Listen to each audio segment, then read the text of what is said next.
Les paradigmes, partie 2. Alors, vous avez fait votre premier exercice qui était notifié en partie 1 avec vos 2 colonnes. Ensuite, mettre des flèches d'une colonne à l'autre et notifier quelles seraient éventuellement les étapes. Et vous faites ça pour chaque chose personnelle, professionnelle et sociale.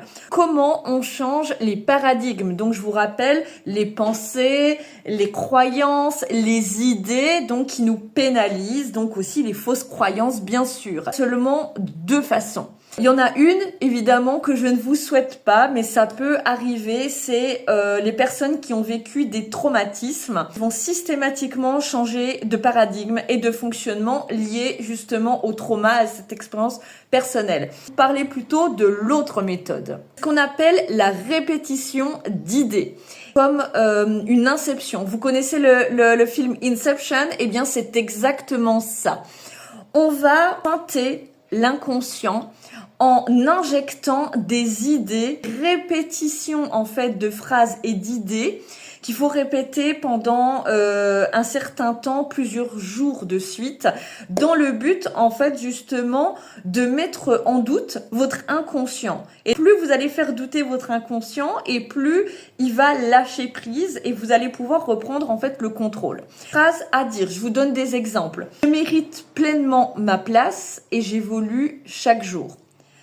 Je choisis de croire en moi et d'avancer. Exemple de l'argent. Vous voyez que vous avez des gros problèmes d'argent, vous n'arrivez pas à vous en sortir, d'accord?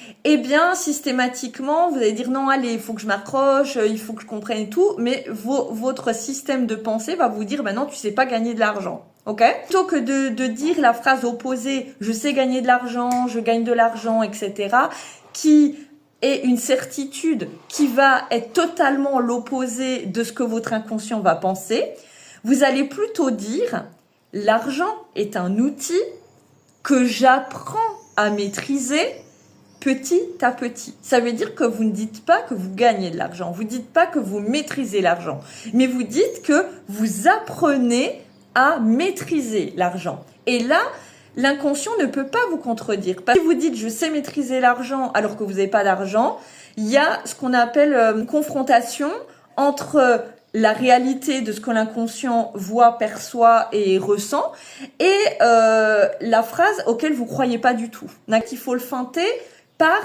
des phrases d'évolution, pas des phrases de certitude. Et c'est souvent l'erreur que les gens font. Un avancement, l'inconscient ne peut pas le contredire.